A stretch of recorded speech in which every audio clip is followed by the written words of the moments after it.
Oui Alex, enfin le masque surtout sur le visage de Vitorino, parce que effectivement ça a été une soirée encore une fois cauchemardesque. On sait que vous n'étiez pas sur la pelouse ce soir à cause de cette fameuse blessure et de ces 22 points de suture. Déjà rassurez-nous, on vous verra la semaine prochaine pour la dernière journée, Vito. Ouais, bien sûr, j'enlève les fils des mains. Je pense que je pourrai jouer samedi prochain. Voilà, soirée encore cauchemardesque ici à Lille. On va découvrir tout de suite, si vous le voulez bien, les images de ce résumé de cette rencontre avec une équipe lensoise qui une fois encore était plutôt bien. Aujourd'hui on voit les premières images fortes avec le maillot sang et or arboré par Daniel Leclerc, fier d'être lensois, avec des lensois impliqués et qui se montrent les premiers en action dans cette première période. La première frappe, elle est l'œuvre de l'homme, je dirais, symbole de cette équipe lensoise, Yoann Demont, un des seuls vrais nordistes aligné ce soir par Daniel Leclerc dans le couloir droit de cette équipe lensoise. Lens qui va se faire prendre une première fois en contre par les Lillois. Kevin Miralas qui est à la récupération sur cette occasion pour le LOSC qui croise trop sa frappe. Kevin Miralas, celui qui a été meilleur buteur de cette équipe lilloise ces dernières semaines, se signale. Une équipe lilloise qui procède en contre, parce que pour l'instant on voit très bien cette équipe lensoise qui a le monopole du ballon. Superbe 1-2 avec le ballon en retrait, ça va revenir sur la volée de Franck Beria. Il faut une superbe intervention de Vedran Rougneux qui est décisif ces derniers temps, Vito. Ouais, bien sûr, je pense que le ballon il allait sortir à mon avis, parce qu'après j'ai vu au ralenti. Mais bon, c'est une belle action de les attaquants de Lillois. Mais bon, là je pense que c'est le but. On se fait éliminer, on est deux sur le ballon. Après c'est bien joué aussi.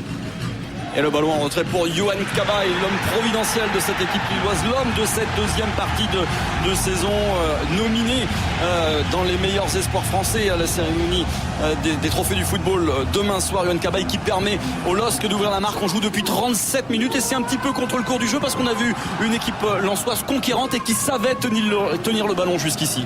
Ouais, oui, là on était bien dans le match, mais c'est le but là, je pense qui nous fait un peu mal, parce que juste avant la mi-temps on prend un but comme ça, puis on était bien dans la première mi-temps. Après on revient avec un changement avec Philo pour essayer de pousser pour essayer d'égaliser. Ouais, voilà, Touafilou Maolida qui entre en lieu et place de Fabien Laurenti. On sort un défenseur pour entrer un attaquant. On va donc jouer à 2 points de côté lensois, Touafilou Maolida et Loïc Rémy. Loïc Rémy qu'on va retrouver pour Touafilou Maolida. Ça passe juste au-dessus des buts de Grégory Maliki. Est-ce que sur ce que l'on voit sur la première période et sur cette entame de seconde période, c'est pas un petit peu tout le résumé de la saison lensoise que l'on trouve ici, avec une équipe qui tient bien le ballon mais qui finalement se fait prendre en compte et qui paye, surtout cache ses moindres erreurs? Ouais, oui, c'est ça. Je pense que c'est la saison qu'on est en train de vivre, ce moment. Des fois on domine le match, tout, et puis on a des belles actions, et puis derrière comme ici avec Pierre-Alain Frot qui était entré en jeu.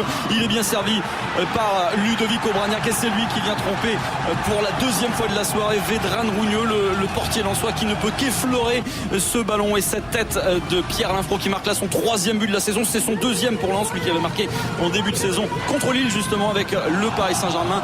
Tête parfaite de Pierre-Alain Frot qui n'est pas en position de hors-jeu, mais une fois encore on a vu les Lensois mettre sur le terrain, se faire prendre en contre par une équipe lilloise. C'est vraiment tout le symbole de cette saison noire pour les Lensois. Les Lensois qui cependant n'abdiquent pas, Vito. On les voit là carrément sur le coup d'envoi de cette action, avec Touafilou Maolida qui est fauché par Grégory Maliki. On est quasiment dans la continuité du but pour l'engagement et le penalty sifflé par Stéphane Bray. Olivier Monterrubio qui vient redonner l'espoir à ce moment-là. Il reste encore du temps à jouer. On sent que c'est encore possible pour Lens. Ah, bien sûr, là c'est bien parce qu'on n'a pas baissé la tête après le deuxième but de Lillois.